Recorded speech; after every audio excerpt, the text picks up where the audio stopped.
Bonjour à tous, Jagdish Joypal, bonjour. Bonjour Nawaz, tout bon auditeur, bonjour.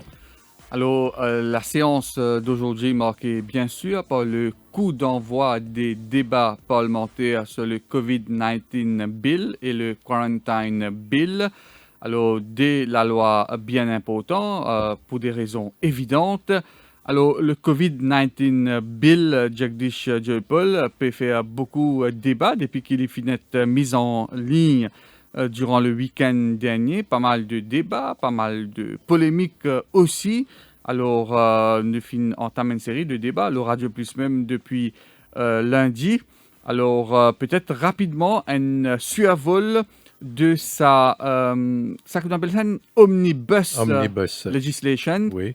côté à peu près 56, donc plus exactement 56 la loi qui peut être amendée. Donc, c'est une loi cadre qui peut venir corriger beaucoup de manquements, de loopholes et surtout de clauses qui ne dépassaient dans la loi et les peut faire provision pour qui nous mieux armer légalement parlant pour faire face à n'importe quel type de pandémie. Oui, c'est un cadre légal qui impose un régime de restriction et de punition qui vient criminalise non-respect d'un règlement et d'un pouvoir gouvernement, la police, gère toute crise sanitaire, l'après-confinement et ce qui possiblement crise l'épidémie qui est capable de venir plus divant.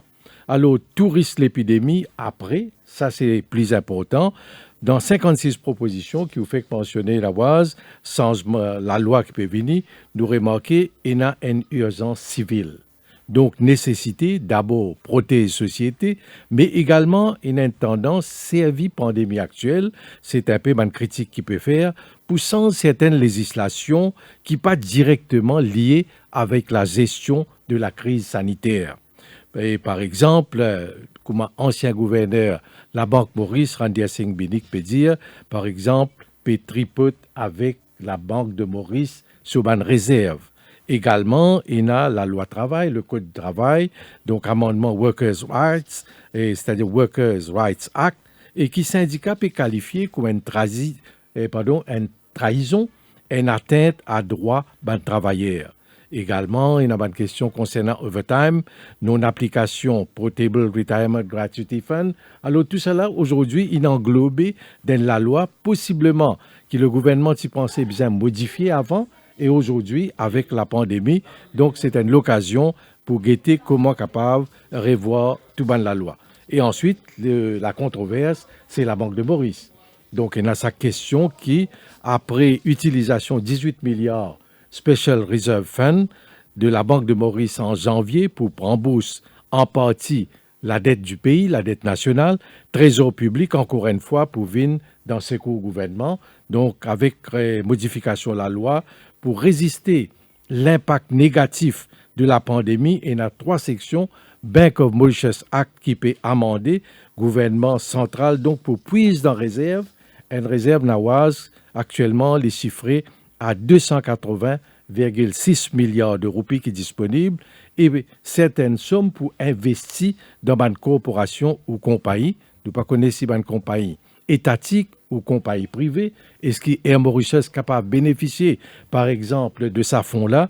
Alors donc, sa réserve-là, il représente donc pour le pays actuellement 12,8 mois d'importation. C'est une fierté qui nous fait toujours afficher dans le sens qui comparait avec les années 80, de fin capable donc économiser, de fin capable créer une réserve nationale donc pour faire face à toute situation. Mais utilisation de la banque centrale et dans certains pays déjà peut faire par exemple la France, peut bien et possiblement et la Banque de France pour bien et vient en aide à certaines entreprises. Alors, certainement, ça, c'est un aspect qui nous faut bien traiter dans un débat cette semaine même. La Banque de Maurice qui peut bien donc transférer l'argent dans les caisses de l'État. Nous besoin qu'on ait un peu plus de détails, comment ça peut passer. Et puis, jusqu'à coûte ça capable d'aller, quel montant? Hein? Oui, quel montant? Pas faire aucune mention du montant. Est-ce qu'il est pour un cas exceptionnel ou bien gouvernement, quand il jugé nécessaire, il est capable de faire ça? Donc, est-ce qu'il y a assez de garde-fous pour protéger l'indépendance de la Banque de Maurice? Tout ça, c'est ben, l'aspect que nous pouvons aborder au cours du débat. C'est une question qui peut certainement soulever parce qu'il peut demander est-ce que la Banque centrale, à la longue, pas pourrait trouver avec la liste de compagnies de prêts corporatifs qui n'accordés, non payés, non remboursés pendant un certain temps, et ça pourrait représenter donc une gaffe et une mauvaise, peut-être un signe, une indication de mauvaise gestion. Et ça pour figurer le bilan financier de la Banque de Maurice. Et surtout qu'il y a certaines la banque aujourd'hui avec ban prêt qui finit accordé sans intérêt, je déjà peut cibler, peut critiquer, mais la banque en a toujours sur une raison pour justifier. Et là, c'est le rôle du conseil d'administration, d'Anne-Mara explique dans Défis quotidiens, c'est-à-dire la transparence et l'impartialité de membres du conseil d'administration de la Banque de Maurice pour compte beaucoup dans choix, dans identification d'une compagnie qui vraiment nécessite un financement du fonds de la Banque de Maurice. Mm-hmm.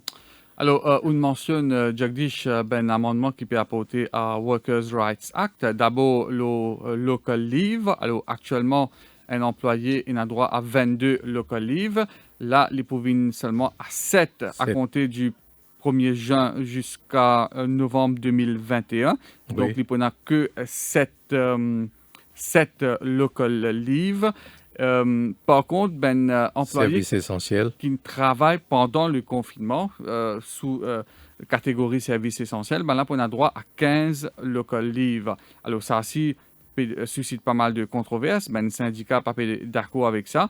Nous pouvons guetter si le gouvernement pour faire un effort durant... Modifier ce police de position. Pour amende donc sa clause durant les débats. Donc, ça, nous pouvons bien guetter. Alors, il y a aussi disposition qu'il mettait dans la loi pour qu'un employeur capable de mettre un employé le leave without pay s'il peut faire face à une difficulté financière. Il y a une procédure qui est expliquée dans la loi. Oui. Donc, ça aussi peut donner lieu à une controverse. Mais le gouvernement, à mon avis, il a bien fait un petit peu de trade-off vis-à-vis du patronat parce que le secteur privé est vraiment en difficulté. Donc là, peut-être la priorité, ce n'est pas de protéger le travailleur, mais de protéger le travail. Hein. Le plus important, semble-t-il, paraît qui préserve l'emploi tout en donc minimisant les effets négatifs sur les conditions de travail de ben employé. Et d'abord, la réduction de jours de congé, c'est-à-dire 22 jours qui pour réduire à 15, et donc pour un service essentiel qui pour 15, c'est-à-dire pour bénéficier de 15 jours, sa réduction de 7 jours-là, et local libre, il peut appliquer dans le secteur privé à partir du 1er juin 2020. Alors, est-ce qu'il est appliqué également pour le secteur public pour ben fonctionnaire? Nous pose la question lundi au ministre du Travail, Sudesh Kalichan, peut dire qu'il peut étudier la question pas qu'on prend une décision. Donc, pour le moment, il concerne le secteur privé. Alors, donc, dans la loi, il mentionne uniquement le secteur privé, mais il y a également la fonction publique qui, certainement, est concernée. Alors, pour un part-time, il calcule les différents, c'est-à-dire il peut baser le nombre de jours de travail qu'un employé part-time fait. Et donc, mondial, il a appliqué les 18 mois, pendant 18 mois. Donc, le ministre Sudesh Kalichan, il dit que c'est une mesure temporaire, mais les syndicats peuvent dire que souvent, une mesure temporaire devient permanente à ce moment, et donc le patronat qui bénéficie. Mais nous pas capables. Et surtout, la question de local libre est bien sensible, c'est un droit acquis. Un droit acquis depuis, finalement, une longue négociation, la lutte même, nous pas dire, dans le monde du travail, depuis bien longtemps, nous rentrons dans l'histoire, et finalement, une amélioration, et ça fait partie du welfare state, il fait partie de toute une panoplie de mesures qui prend, donc pour garantir un petit peu la sécurité des bons travailleurs et permettre donc profite de bons jours de congé. Maintenant, leave without pay, ça aussi, il peut autoriser. Il peut autoriser dans un cas quand il y a une compagnie, il y a une priorité pour définir. Ouais. Donc, mais sous supervision des autorités, il y a notamment le Redundancy Board Oui. qui entrent en jeu, mais Oui. tout ça pour faire sous supervision et avec l'accord de l'employé, donc tout pour bien mettre en écrit. Oui. Alors, et donc le Leave Without Pay, donc c'est le Redundancy Board prend un rôle important dans dans ma prise de décision. Ensuite, la loi la quarantaine, sans doute bien important. Et dans Oui, le avec sens- une autre clause qui peut faire un petit peu polémique, c'est le pouvoir qui peut donner la police pour capable rentrer dans la case, rentrer dans l'enceinte d'un bâtiment, capable à l'interroger un monde, capable même arrêter un monde sans un mandat d'arrêt, sans un mandat d'arrêt. d'un Mais bien magistrat ou préciser seulement, Jagdish, qui là ne peut cause uniquement uniquement ou un cas de soupçon de dans situation sanitaire. sanitaire. Il y a beaucoup de confusion dans sa question-là. Il y a beaucoup de, allons dire un petit peu de démagogie aussi. Oui, Donc, peut donner l'impression que la police, pour n'importe qui cas, capable d'entrer sans warrant, fouiller la case, interroger ou arrêter, non, ne peut cause en situation sanitaire. Parce que là, dans sa cas qui nous peut vivre actuellement, nous avons un problème. Quand un patient pas dire toute la vérité. Oui. Et sa patient il contamine les autres gens. Oui, le médecin une mot aussi, le patient. Il contamine du monde et du monde il meurt avec ça. Hein? Oui. Donc la cause, la patient pas donne tout ben l'information qui besoin. Alors là, le gouvernement, moi pensé, il trouvait qu'il pour bien amender la loi à ce niveau.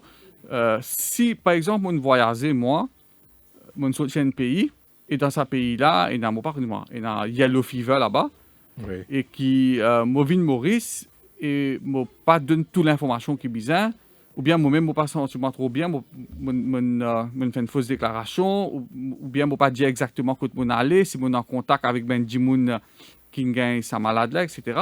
Alors là moi faire face à la manne bien fort il y a aussi emprisonnement et la police c'est-à-dire moi obligé de répondre à une question des autorités et là il y a pénalise la police qui rentre en jeu, Jagdish, et là l'autorité sanitaire. L'autorité sanitaire, c'est qui? C'est le ministère de la Santé. Ça veut dire la police, n'est pas qu'à rentrer comme ça, il a besoin d'être accompagné d'un officier du ministère de la Santé pour capable interroger un dimoun. Donc, ça pouvoir-là peut donner la police uniquement en situation sanitaire. Hein? Donc, quand un dimoun peut obliger à répondre à une question, sinon il fait face à une amende bien fort et même à la prison. Oui. La loi quarantaine peut modifier par rapport à l'expérience vécue récemment dans sa dernière semaine-là. Il peut réformer, consolider après 66 ans. Donc, il est nécessaire aujourd'hui modernise la loi. L'amende de 500 roupies, il peut disparaître, il peut venir 5000 roupies. Si pas suivre instruction de la police, par exemple, prison pour ne plus 6 mois, il peut venir 1 an à 5 ans, pouvoir additionner la police, donc surtout en cas de soupçon. Ensuite, Nawaz, ou fin mentionne ça, c'est-à-dire s'il y a un risque de maladie contagieuse, qui n'est pas déclaré, pas révélé, à ce moment, il peut casser, donc la police n'a droit à rentrer, faire la fouille dans un cas pareil. Fini dans le même cas, côté na 2 Mauriciens, ils rentrent en quarantaine, après ils sont sauvés. Ouais. Ils disparaissent, ils sont dans la nature, mettent photo sur Facebook, dire allons-nous dans tel endroit. Donc si ça dit monde là, ça représente un risque à la société, à l'entourage que Dieu peut vivre. Donc, pratiquement, aucune la loi qui dit bien capable d'aller à l'arrêt. Quoi qu'il, c'est-à-dire règlement, la loi toujours capable de reconvoquer, faire un examen médical. Mais la loi pas assez claire, pas assez sévère. Et dans un cas, si jamais, on peut dire d'ailleurs, dans un cas, peut cause menti, l'État santé quelqu'un, il sorti d'un pays, il pas faire vraiment. Ça dit qu'on a des représentants un risque, c'est qu'on contamine tout le monde. Moi, si je cause menti, je dis, je viens travailler ici, je contamine où, je contamine tout le monde, mais il n'est pas normal. Oui, et la loi aujourd'hui expose lui à la pénalité si il peut tricher, il peut pas dire la vérité, il peut casser. Ensuite, le Premier ministre, il a pouvoir décider, proclame un pays s'il y a une pandémie, s'il y a une épidémie.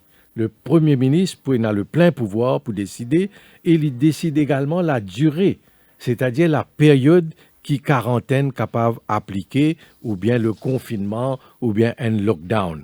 Alors, ça, c'est une question qui est nécessaire parce que la loi est assez flexible, assez lignette, dans nos capables de dire.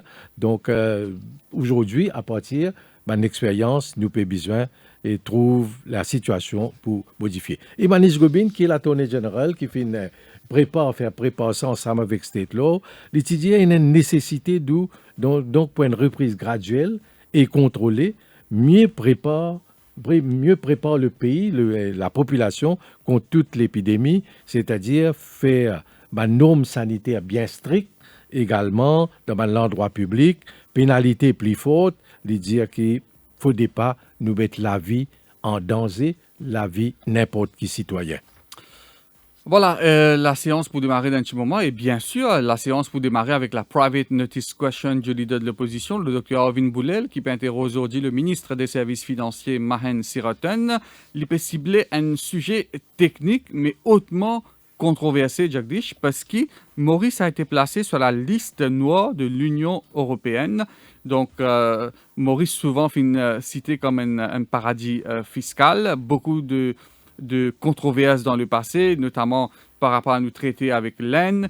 Et là, donc, c'est l'Union européenne. Hein? L'Union européenne, oui, c'est une instance bien importante qui met Maurice sur la liste noire-là. Et c'est une très mauvaise publicité pour nos pays. Oui, et à peine une semaine, la Commission européenne, il inclut Maurice parmi 4 nouveaux pays africains, donc qui représentent risque pour l'Europe concernant blanchiment d'argent et financement du terrorisme. Ça a 3 autres pays africains nouveaux qui rentrent dans la liste, c'est Botswana, Ghana et Zimbabwe.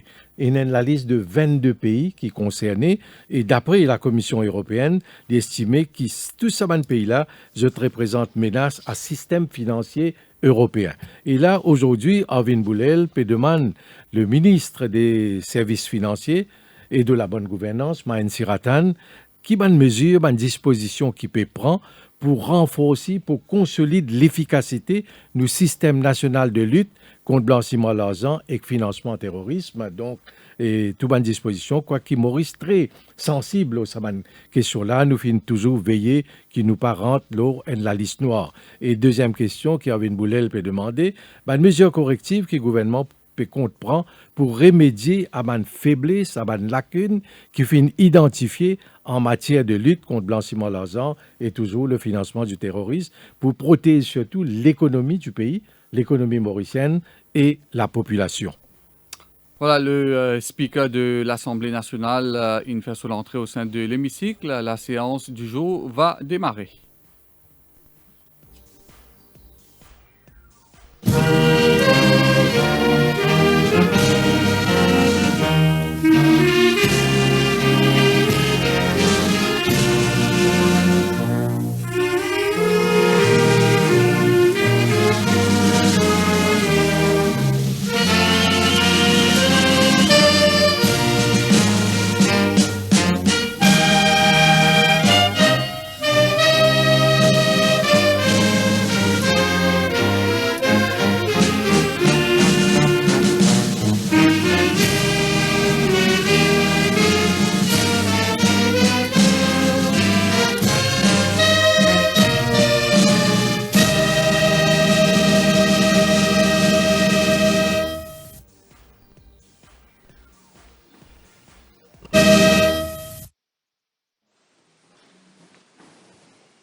Announcement.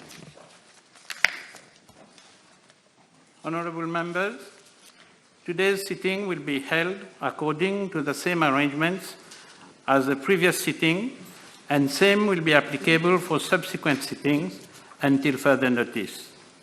It is therefore necessary that the provisions of Standing Orders 25.2 and 39.2, insofar as honorable members are required to rise to address the chair for the purposes of participating in the proceedings, be suspended.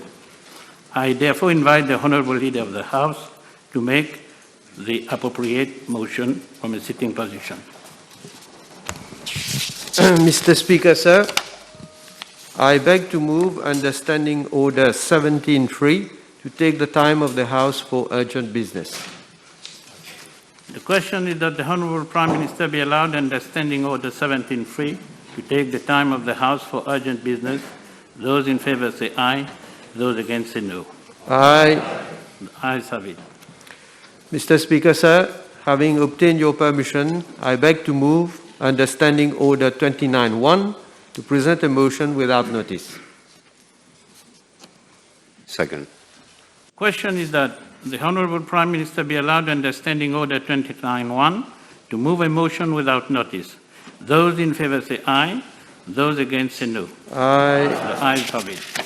Mr. Speaker, sir, I beg to move that the provisions of Standing Orders 25.2 and 39.2, insofar as honourable members are required to rise to address the chair for the purposes of participating in the proceedings, be suspended for today's sitting and subsequent sittings until further notice. The question is that the provisions of Standing Orders 25.2 and 39.2, insofar as honourable members are required to rise to address the chair for the purposes of participating in the proceedings, be suspended for today's sitting and subsequent sittings until further notice. Those in favour say aye. Those against no. Aye. The ayes have it. Papers have been laid. Question. Honourable Leader of the Opposition. Thank you very much, Mr. Speaker. I have given notice to a private question addressed to the Honourable Minister of Financial Services and Good Governance, whether in regard to the inclusion of Mauritius in the list of high-risk third countries issued by the European Commission on the 7th May 2020, he will state, A, the measures that have been taken to strengthen the effectiveness of the country's anti-money laundering and combating the financing of terrorism system, and B, the immediate actions government proposes to take to address the identified anti-money laundering and combating the financing terrorism strategic deficiencies in order to protect the economy of Mauritius and its people. Honourable Minister. Mr. Speaker, sir, this question will give me the opportunity to clarify to the House the issue surrounding the European Commission list of high-risk third countries issued on 7th May 2020. The EU regulation listing Mauritius as a high-risk third country will now be submitted to the European Parliament and the Council of Member States for approval within 1 month, with a possible 1 month extension. However, given the coronavirus crisis, the date of application of the regulation will take effect as from 1st October 2020. The regulation will require EU member states to apply enhanced due diligence measures on all dealings with Mauritius. At the very outset, I would like to draw the attention of the House that unlike in the past, when there were always fruitful consultations in line with EU practice prior to any major decision being taken, the decision to list Mauritius was unilateral. Since I took office, I have had regular meetings with the EU ambassador, and at no point in time the possible listing of Mauritius was formally brought to the table. When we took cognizance of the proposed listing of Mauritius through a press article that was published by Reuters on 5th May 2020, the Honourable Prime Minister wrote to the President of the EU Commission on 6th May 2020 to express the concerns of Mauritius and made a plea for the EU to open a dialogue with Mauritius prior to taking a decision on the proposed listing. This matter has also been raised with the Secretary General of the Organization of African, Caribbean and Pacific States, OACPS. The House may be aware that the Secretary General, George Rebelo Pinto Chikoti, has in a press release condemned in no uncertain terms the publication of this list without consultation. Mr. Speaker, sir, it is difficult to understand the rationale behind the listing process of the EU. According to information gathered in identifying new countries for listing, the European Commission considered the Financial Action Task Force, FATF list, of high-risk jurisdictions and jurisdictions under increased monitoring. It is important to highlight that, firstly, Albania, a non-EU member listed by the FATF, has not been included in the EU list. Secondly, Mauritius is on the FATF list of jurisdiction under increased monitoring, and the FATF did not call for the application of enhanced due diligence to be applied to the jurisdictions on the list. Thirdly, the FATF membership comprises 14 out of the 27 members of the European Union and the European Commission. The reason for going beyond the FATF decision at the level of the European Union is therefore unclear. Fourthly, the methodology used by the European Commission to place Mauritius on its list of high-risk jurisdictions is not clear, inasmuch as the European Commission issued both the list and a revised methodology on the same day. Lastly, the process that will apply for exiting the European Commission list of high-risk third countries is unclear.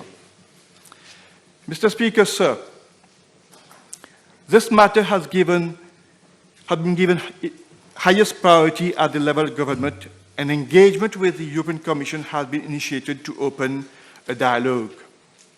I would like to inform the House that the European Commission has agreed to hold a teleconference with the technical team from Mauritius to be held later today.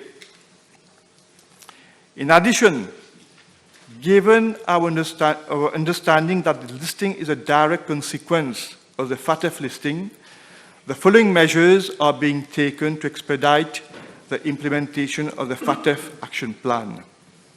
1.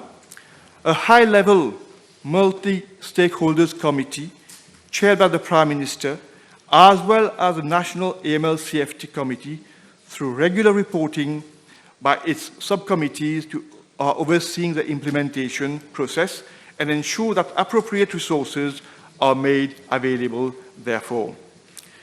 Secondly, my ministry is coordinating the implementation of the FATF action plan to ensure that Mauritius exits the FATF list at the earliest. To this effect, it must be highlighted that the 6 subcommittees established under the National AML-CFT Committee are already submitting progress reports weekly. Third, technical assistance programs under the EU-funded anti-money laundering and combating the financing of terrorism global facility and the German government through the German Development Agency, GIZ, have been finalized, and extensive engagements with relevant authorities are currently taking place to implement the FATF action plan.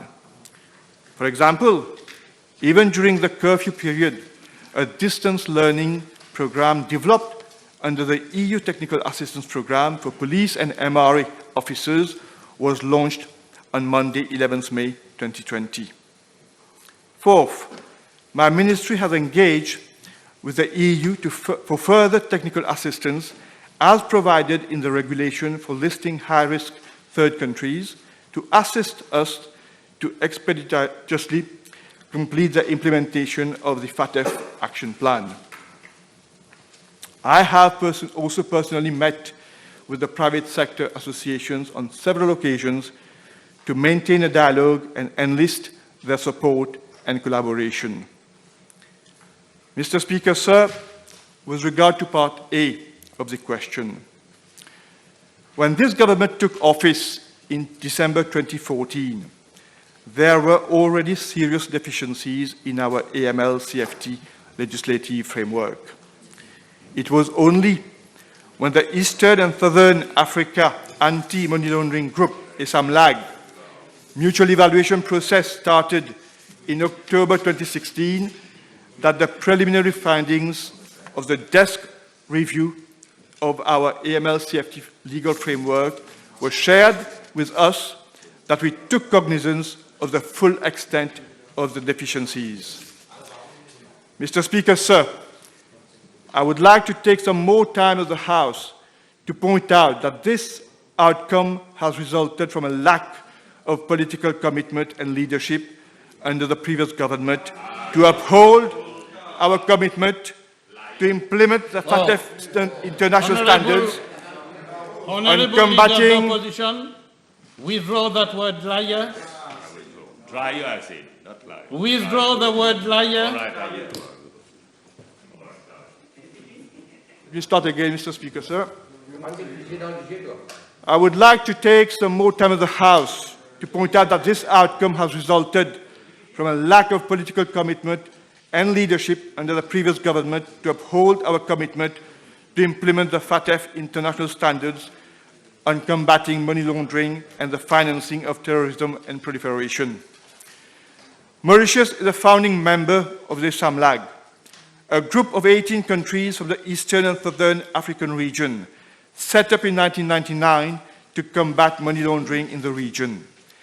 By signing the SAMLAG Memorandum of Understanding, the member countries, including Mauritius, committed to the implementation of the internationally accepted standards of the Financial Action Task Force on combating money laundering and terrorism financing, and agreed to participate in an ongoing program of mutual evaluation.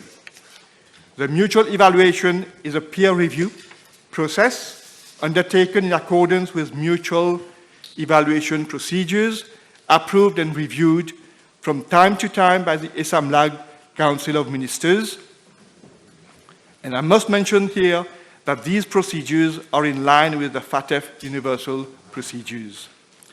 Mr. Speaker, sir, I wish to recall that Mauritius underwent a first mutual evaluation in 2007, and its anti-money laundering and combating the financing of terrorism regime was assessed on a set of procedures that were established in 2004 by the FATF. In accordance with the FATF 2004 methodology, the assessment was focused only on technical compliance with the then FATF 40+9 recommendations, and the mutual evaluation report was adopted by the SAMLAG Council of Ministers and published in August 2008. The 2008 mutual evaluation report contained detailed recommendations to assist Mauritius in addressing the gaps identified in its legal framework to fully meet the FATF recommendations. Following the adoption of the post-evaluation implementation procedures by the SAMLAG in August 2009, Mauritius had to report annually on progress made in implementing the MER recommendations as from August 2010. In April 2016, Mauritius was informed that in view of its upcoming mutual evaluation under the SAMLAG second round of assessments, there would be no further reporting. At the time Mauritius exited the process, it still had outstanding deficiencies to address under the 2008 mutual evaluation report. In addition, Mr. Speaker, sir, in February 2012, the FATF issued revised recommendations, and as a member of the SAMLAG Mauritius, endorsed the FATF 40 recommendations. Mr. Speaker, sir, the overarching principle of the revised FATF recommendations is the adoption of a risk-based approach to combat money laundering and terrorism financing. The risk-based approach increases effectiveness of an AML-CFT system as it allows targeted interventions and the optimal use of resources. Mr. Speaker, sir, with the revision of the FATF recommendations in 2012, the FATF reviewed its assessment methodology and a new methodology which focuses on assessing the level of effectiveness of AML-CFT systems and procedures was issued in February 2013. Mr. Speaker, sir, adopting compliant laws and regulations was no longer sufficient. Each country must enforce these measures and ensure that the operational, law enforcement and legal components of an AML-CFT system work together effectively to deliver results, namely the 11 immediate outcomes. During an assessment, the FATF or the ASAMLAG, in our case, looks for evidence that demonstrates how well all these components are working together in the context of the risk that the country is exposed to. Mr. Speaker, sir, although Mauritius had advance notice of new FATF requirements since April 2012, no initiative was taken to review the AML-CFT framework of Mauritius to bring it in conformity with these new recommendations. I wish to highlight here that despite the fact that Mauritius held the ASAMLAG presidency between September 2011 and September 2012, and in that capacity had a leadership role in the ASAMLAG region, it failed to address its AML-CFT deficiencies from the 2008 MER and realign its legal framework with the revised recommendations.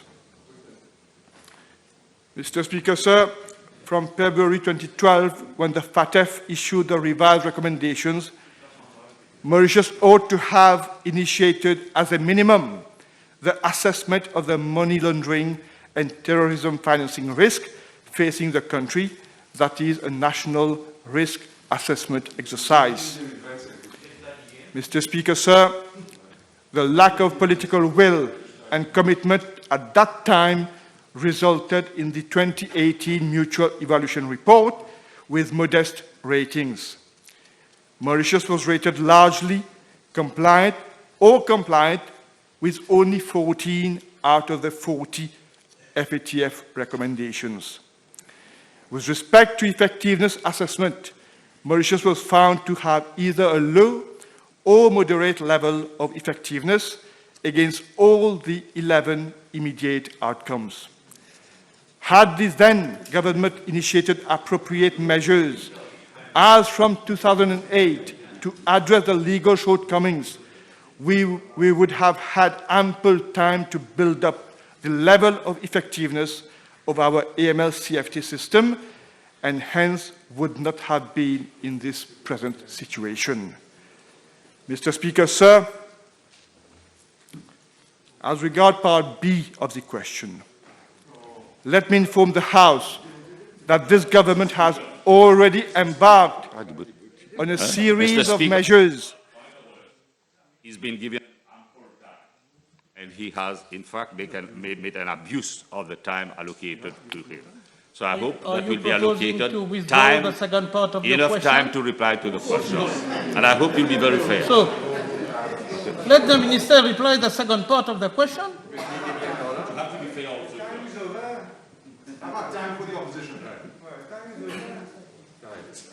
Go ahead, Minister. Thank you, Mr. Speaker, sir.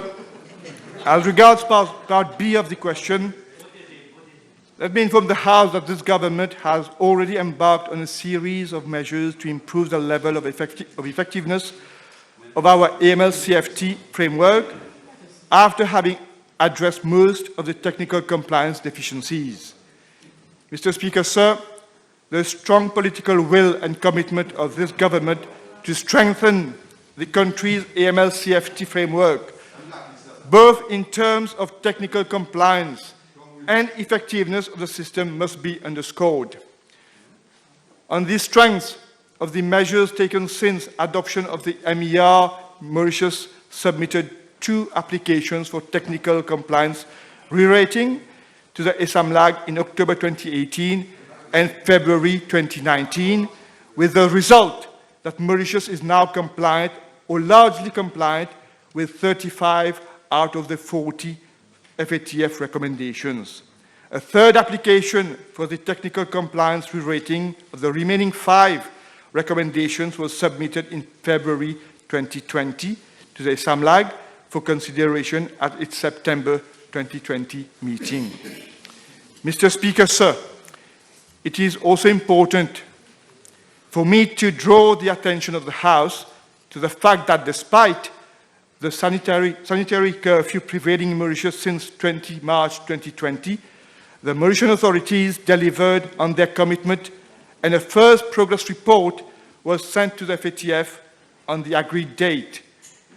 Regrettably, the FATF process has been halted due to the COVID-19 situation, and the progress report could not be assessed. Mr. Speaker, sir, under the FATF action plan, Mauritius has to demonstrate an increase in the level of effectiveness of its AML CFT systems in the areas specified in the FATF public statement. In this respect, 4 factors are important. Firstly, political commitment. Secondly, national coordination. Thirdly, additional human and other resources. And fourthly, technical assistance in areas where local expertise and skill sets are not available. All these 4 factors are being addressed. In addition to its collaboration with the FATF, Mauritius is also working closely with the Eastern and Southern Africa Anti-Money Laundering Group, SAMLAG, a FATF-style regional body and associate member of the FATF, to ensure that AML CFT measures put into place by Mauritius meet the FATF international standards. Since the adoption of its mutual evaluation report, Mauritius has submitted 3 follow-up progress reports, 2 which are available on the website of the SAMLAG. The third one is still under consideration. The 2 follow-up reports describe the progress made by Mauritius since the adoption of its MER and were endorsed by the FATF and its global network. Mr. Speaker, sir, a new economic and financial order is being engineered, and it is sadly at the detriment of small countries like ours. But we are determined at the highest level of government to complete the implementation of the FATF action plan so as to be removed from the FATF list and EU list of high-risk third countries at the earliest in order to protect the economy. Thank you. Mr. Speaker, I hope you'll be fair because the Minister has been allocated more than ample time. Fairness means equal time. So I hope that you'll be fair to all of us. If you can tell us the amount of time allocated to us. Your question. Yeah, the question is coming. Can I impress upon the Minister, thanks to the incompetence of this government, today's sector, which is thriving, has lost its momentum to the extent that people are pulling out the money out of Mauritius, and those who are willing to use Mauritius as a jurisdiction is looking elsewhere. Is he aware of that? And putting at risk the livelihood of so many people working in that sector. Mr. Speaker, sir, in my reply, I made it clear, if we are in this particular situation right now, that's because when those who were in a situation to address the deficiencies did not. They had a laid-back approach and didn't do anything. The point where they didn't even care that the FATF had reviewed its methodology since 2014, and they kept on reporting to the SAMLAG based on the old methodology of 2004. That shows how much they were ignorant of the things that were happening, that were developing at the level of the FATF. And ever since the review started, the mutual evaluation review started in 2016, when we were made aware of the deficiencies that we have to address. This government took all the steps necessary, so much so that within 1 year, after the mutual evaluation report came out, within 1 year itself, we have moved from 14 technical compliance status to 35 out of 40.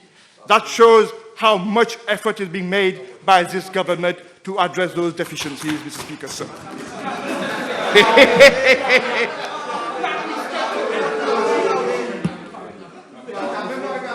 Can the minister say how government proposes to review the role of the FSC, implementing effective and risk-based supervision so that we can put a stop to the long list of financial scandals, like those related to Sobruno? Mr. Speaker, sir. And of course, let me remind him of fish rot files. And if he does not know, if he's not aware of it, find out who is the culprit. Is this a supplementary question? Of course it is a supplementary question. You call that a supplementary question, you're making a speech.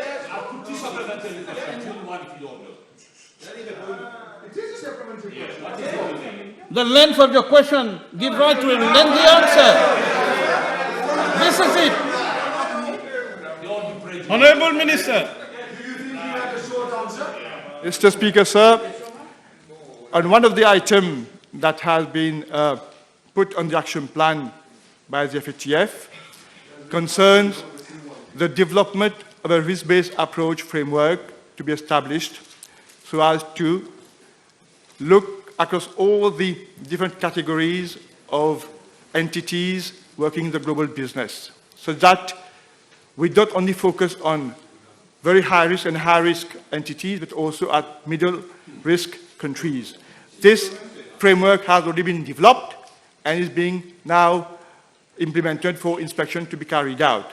And thus, like I said, it's been one of the action items on the action plan, which has already been addressed by the FSC, and which is going to be implemented through inspections now according to that framework. The Speaker, sir, is he aware that we've been taken to task on law enforcement agency and in respect of designated non-financial bodies and person? I would like to know how does government intend to combat money laundering effectively without a proper supervision of casino? And we know who's going to run casino. We know who the big bookmakers are.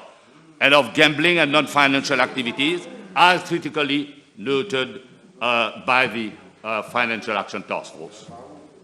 Again, Mr. Speaker, so that shows how much the Honourable Leader of the Opposition is, I must say, I won't use the word ignorant, but he was a minister in that government in 2008. And that issue about designated non-financial businesses and professions came up in that report and was meant to be addressed. It is this government which is addressing those deficiencies. And you will see, we have already secured technical expertise through the technical assistance of the EU and the GIZ to train all the operators and the officers who are... Come on, order, please. So as we can address those deficiencies, Mr. Speaker, sir. Again, like I said, had they taken their responsibility at that time, we wouldn't be here today. The Honourable Minister, doing perfectly well that on more than 7 criteria in respect to effectiveness rating, we have been rated low because this government has not done its work properly. As of now, there is no head at the FSC. And we know how the ICAC is being run. And we know what remarks were made by Isam Lag. in respect of law enforcement agencies and corruption in this country. Just, Mr. Speaker, sir, on his first question with regard to effectiveness rating. Giving the reply? But he's asking what you want to do. You are giving the reply? The fact that he's got a few questions in one question, I have to. Mr. Speaker, sir, with regard to effectiveness, I don't know where the Honourable Leader of the Opposition is coming with a rating of low. It's an ongoing process. And the FATF has observed that on 5 items of the 58 recommendations which relates to effectiveness, on the 5 items that we need to continue to make progress, tangible and positive progress.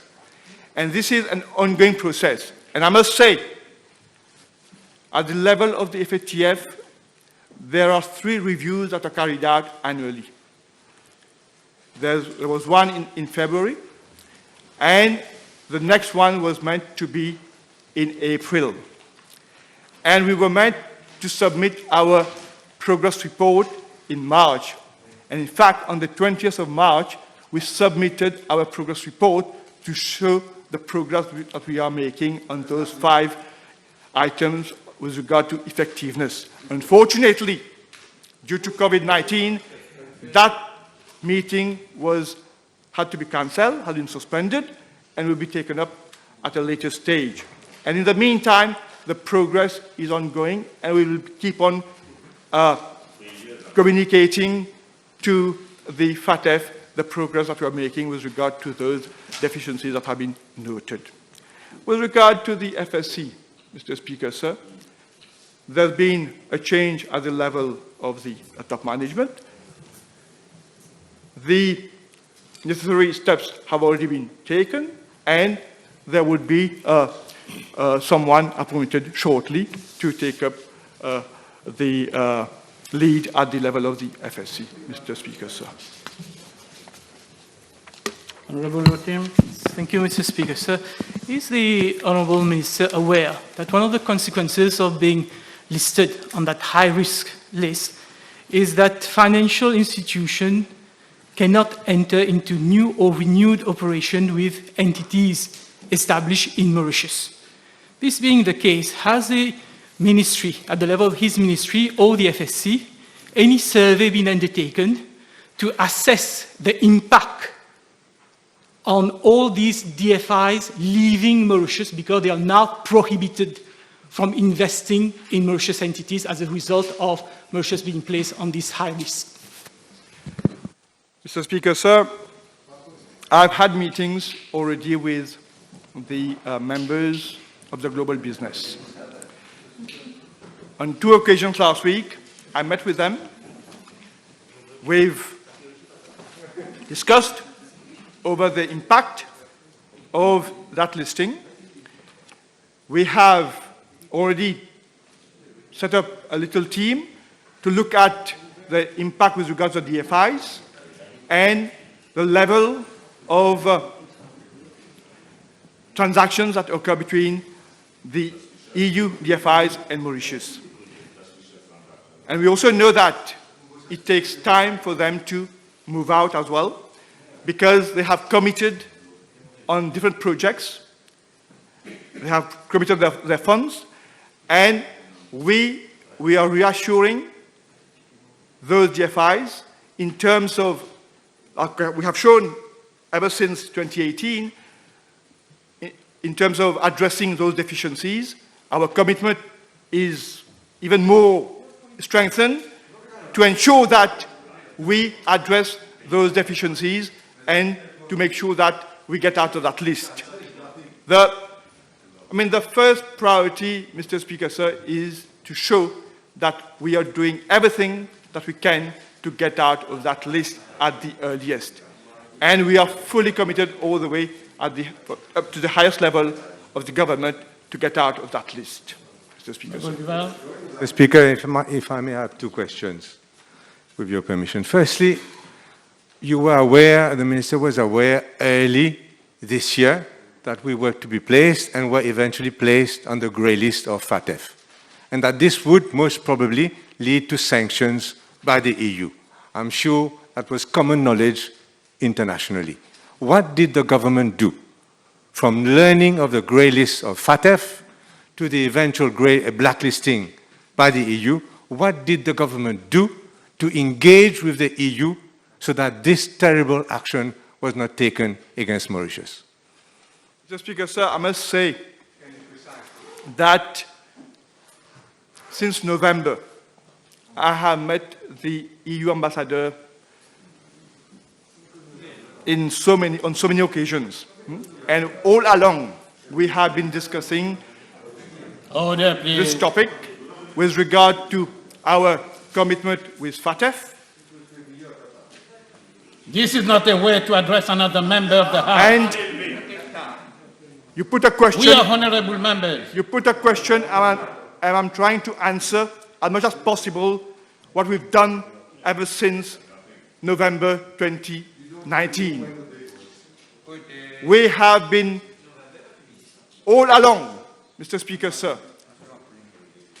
sharing information with the EU ambassador of what we are doing. And also, last year, when there was that political dialogue between Mauritius and EU, that question was raised, and it was mentioned during the discussions that Mauritius was not being assessed or evaluated by the EU. And it was also mentioned that should they decide to assess Mauritius, they would inform us to initiate consultation. Only 2 weeks ago, my colleague, the Minister of Foreign Affairs, had a video conference with Commissioner of Trade, Commissioner Hogan. And again, we express the work that is being done at our level to address all those deficiencies. And I must say, in his own word, he was very supportive of what we are doing. So at all levels, we are, as far as possible, exchanging information to show how much we are committed to be in conformity with all the norms set by the FATF. Please go ahead. Obviously, nothing specific obviously was done by the government. I'd like to ask the government also, the minister also, given that there have been repetitive and constant bad press on Mauritius in Europe, especially in France, what did the government do to counteract this bad press in the newspapers and the media in general, and especially what did EDB do to counteract, if at all they did anything, all the bad press that Mauritius has been receiving internationally? I must say, Mr. Speaker, sir, conscious of the regular media article that comes out, be it in Europe or in India, we had already initiated last year to embark into, to enlist a firm, a PR firm, to address that issue. Already there was a firm appointed last year by the EDB to counteract those articles that give a bad perception of the image of Mauritius.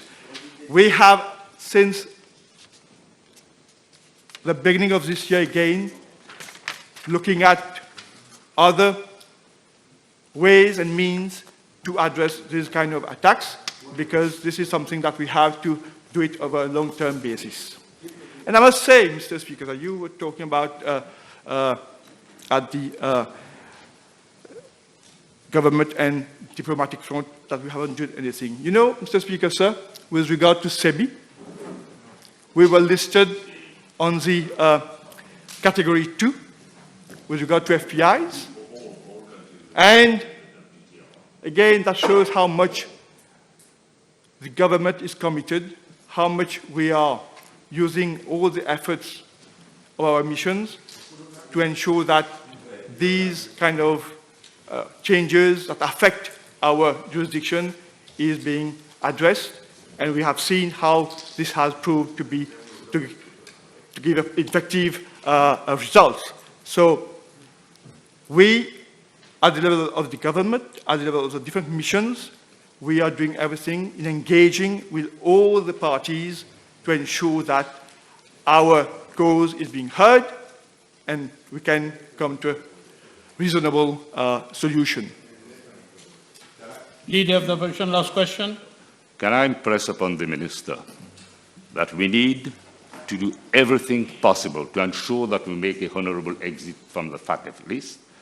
And I would like to ask him whether the level of diplomacy and in respect of lobbying, that we need to enlist the support of ACP countries and make a plea to the European Union to depone before the EU Parliament and to highlight the merits of our sector. Because you, as a government, you have failed, and you have failed abysmally, and you're running down a sector which employs more than 15,000 people.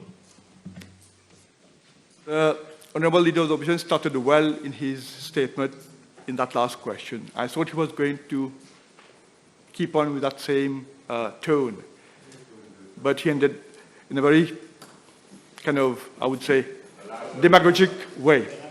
If we look at what's happening in other jurisdictions that have been facing the same problem at this point in time, all the political leaders, be it in government or in the opposition, are all joining forces to fight this situation. It is unfortunate here we see that the opposition is playing a very, I would say, petty politics on this important issue which concerns us all. Let me reassure him that we have never failed in our responsibility and will never fail in getting out of this situation at the earliest. All our efforts are being mobilized, be it at the government level, be it at the institutional level, be it at the mission level, to make sure that our case is heard at the level of ACP already since the very day that the article came out. We have already engaged with them, and we are looking at other avenues as well to make sure that this thing is behind us at the earliest, Mr. Speaker. Pour cette PNQ, on utilise une PNQ très technique, là, un sujet très controversé, sur le fait que l'Union européenne fait une place Maurice la liste noire, alors concernant le blanchiment d'argent et le combat contre le terrorisme. Alors, Jagdish, le ministre Main Siroten, fin dire que décision pour place Maurice sur la liste là, c'est une décision unilatérale. Il dit que le gouvernement Maurice pas comprend le rationnel derrière une telle décision. Et il dit que le gouvernement peut faire tout pour qu'ils soient sortis là-dedans. Et Arbin Boulet l'inquiète, il dit qu'il y a des gens qui commencent à tirer casse depuis nos secteurs offshore, il y a un désinvestissement qui peut faire. Les ultimes aussi expriment préoccupation. Et dans Xavier Duval aussi fin intervenir, il peut dire qui Economic Development Board fin faire pour contrer sa mauvaise publicité que Maurice fin gagne depuis quelques temps déjà dans la presse européenne, notamment en France. Et il dit que Maurice est déjà dans la liste grise avant qu'il ne vienne dans la liste noire. Qui finit faire, et pour Xavier Duval, pas fini faire grand-chose. Main Siroten paraît un petit peu coincé. C'est vrai, de temps en temps, c'est le blâme de l'ancien gouvernement, mais le problème, c'est que c'est pas légitime ministre depuis 2014, ministre des services financiers. Les ministres finissent à Rochibadin et Soudi Assis encore. L'île prend take office en novembre 2019. Il paraît, comment dire, il a l'assise, l'eau un problème qui part pour lui. Hein? Donc, il est coincé et en même temps, il n'est pas capable de critiquer sur un ex-collègue qui, c'est vrai, je ne tenais plus avec le MSM maintenant, celui d'Assis encore et Rochibadin, mais je fais partie de ce gouvernement-là. Il a une responsabilité collective. Donc, je fais partie du régime MSM. Donc, il est un petit peu coincé. Et bon, là, il peut dire qu'ils peuvent faire tout pour essayer de sortir de sa liste noire-là. Il finit donne plusieurs explications très techniques. Je n'ai pas pensé utile revient là ça explication technique là, mais l'important c'est que Maurice peut faire tout pour sortir là-dedans et le ministre Siroten paraît coincé la cause d'une décision qui probablement pas fini prendre avant. Alors, il fait une démarche, c'est-à-dire sur réponse à la private notice question du docteur Avin Boulel. Il fait faire une mise en contexte située et dans quelles conditions Maurice inopéré et surtout qui ban arrangement, ban discussion, dialogue qui finit établi avec le commissaire européen à Maurice pour que certainement le pays paraît trouver dans une situation côté ciblée comme un pays qui peut blanchir l'argent et la menace, c'est-à-dire aussi l'argent du terrorisme. Et Xavier Duval il pose une question pertinente dans le sens que le gouvernement early et décide, si déjà au courant, et on mentionne qu'il y a une sanction possible parce qu'il nous trouve nous loin de la liste grise et finalement, d'après Xavier Duval, qui finit faire, non, il n'est pas fin de faire, donc nous retrouvons sur la liste noire. Mais le ministre peut répondre pour dire qu'il finit un partage de l'information, discussion avec l'ambassadeur de l'Union européenne à Maurice continuellement et finit un dialogue politique, mais seulement, il est malheureux qui l'Union européenne, la Commission européenne retrouve nous le sur la liste là.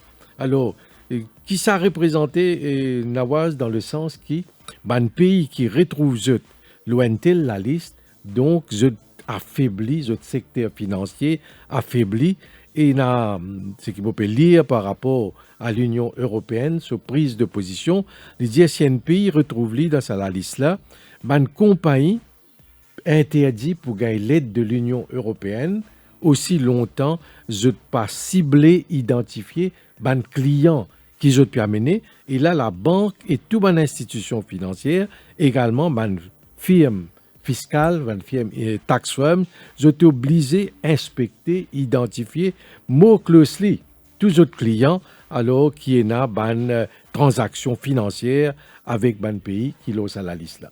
Donc c'est là que le secteur financier est affaibli et Avin Boulel il expose ça, mais le ministre peut dire toute bonne disposition peut prendre. Ensuite, il y a une question de Avin Boulel concernant la FSC qui paye un directeur et là le ministre peut répondre pour dire et un arrangement il finit faire et qui bientôt un directeur pour nommer pour take over pour head la FSC qui est important.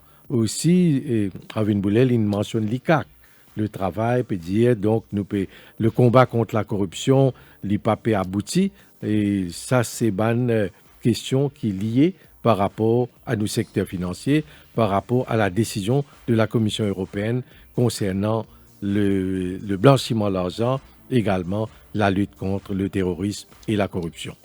Voilà, pas ça, pas grand-chose à signaler de cette PNQ. Maintenant, le plus important, c'est un débat qui finit entamé au Parlement sur le COVID-19 Bill et Quarantine Bill. Donc, deux projets de loi qui pilotés par le Premier ministre Pravin Jagnat. Et là, Jagdish nous trouvait, d'après la liste oratoire qui nous finit gagner, donc après Pravin Jagnat qui peut donc présenter sa projet de loi-là en second reading, comment nous dire. En deuxième lecture. Deuxième lecture. Après, c'est le leader de l'opposition, Avin Boulel, qui peut intervenir. Et puis, il y a plusieurs ratés à côté gouvernement, la majorité et l'opposition. Mais peut donner chacun 20 minutes. Donc, le problème, c'est qu'il Bizin vote ça la loi-là très vite. Probablement d'ici vendredi, Bizin finit vote la loi. Et il est fort probable qu'il Parlement capable de siéger demain et vendredi aussi. De toute façon, ce soir, nous pouvons connaître quand le dernier orateur pour move for adjournment, comment nous dire. Donc, nous pouvons connaître si pour une séance demain ou vendredi. C'est très probable qu'il pour une séance. Et vendredi, le 15 mai, Jagdish, c'est la reprise partielle et contrôlée des activités. Et l'important qui d'ici vendredi, la loi finit d'être votée à l'Assemblée nationale. Oui, c'est un texte de loi qui tombe dans la catégorie de Certificate of Urgency. C'est-à-dire il y a un certificat d'urgence. D'après Standing Orders du Parlement, Premier ministre il a droit servir sa prérogative-là quand il a nécessité d'urgence et faire Parlement vote un tel projet de loi. l'y impliquer qui bien approuve le texte de la loi dans 1 jour ou 3 jours ou au point 7 jours peut-être. Donc, traverse tout ban stage, procédure, présentation, débat et également publié dans la Gazette du gouvernement, donc une édition spéciale de la Gazette du gouvernement. L'urgence, parce qu'on peut dire la c'est-à-dire la première phase du confinement peut fini et une phase de reprise peut commencer à partir de vendredi. Donc, certainement, la loi pour besoin fini voter, il n'est pas besoin publié. Généralement, un texte de loi, il besoin 15 jours. Il circule, il est publié dans la Gazette du gouvernement. Et là, quand nous cite le Parlement in Mauritius de Rajmatou, nous trouvons c'est-à-dire un bill qui est certifié urgent par le Premier ministre, il est capable de passer tout ça dans stage-là, donc dans 1 jour, et il est voté et il est publié. Donc, mais dans ce cas précis, c'est pourquoi il limite le débat à 20 minutes à chaque député pour être capable de finir dans un délai de 3 jours, donc avant le 15. Alors, c'est un débat intéressant en perspective. Moi, invite internaute, auditeur à le site defimedia.info. Nous pouvons diffuser en live. Donc, ça va un débat là. Évidemment, nous ne pouvons pas diffuser ça à la radio. Sinon, nous pouvons diffuser probablement une journée à la radio. Mais nous sommes capables de suivre ça. Là, nous site www.defimedia.info. Quant à nous, Jagdish, si il y a un parlement demain et un PNQ, nous pourrons reprendre l'antenne, en espérant que cette fois-ci, nous avons un PNQ moins technique. Oui, beaucoup plus, pas animé, non, mais seulement qu'il y ait une news value, que des gens capables de comprendre. Mais la PNQ d'aujourd'hui, c'est un sujet très important. Très important. Mais il est technique. Oui, d'importance nationale, parce qu'il concerne 15 000 employés. Et pas ça, il concerne également la banque, tout le secteur financier, l'institution financière. Alors, donc, il est d'actualité parce qu'il y a à peine la décision il prend par la Commission européenne le 7 mai. Donc, aujourd'hui, Avin Boulel vient avec une telle question.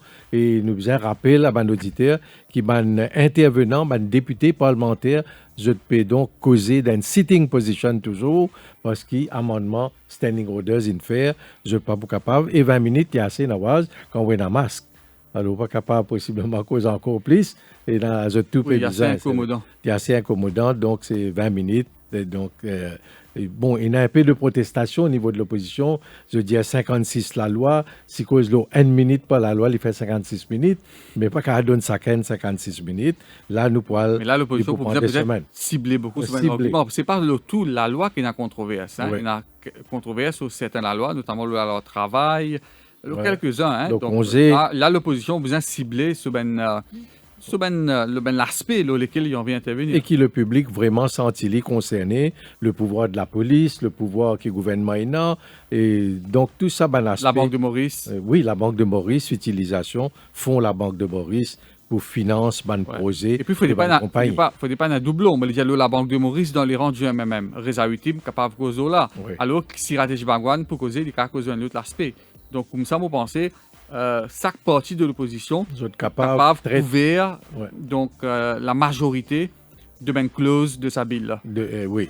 Alors, surtout, côté là, il y a une critique, côté c'est-à-dire une réserve peut exprimer également concernant une proposition qui peut faire en dehors du Parlement, surtout par la classe syndicale. Et débat pour continuer aussi sur Radio Plus, bien sûr. Voilà, Jagdish, merci. C'est à vous, Caroline, pour la suite de vos émissions. Tout à fait, merci beaucoup Nawaz, merci infiniment aussi à Jagdish. Je vous retrouve dans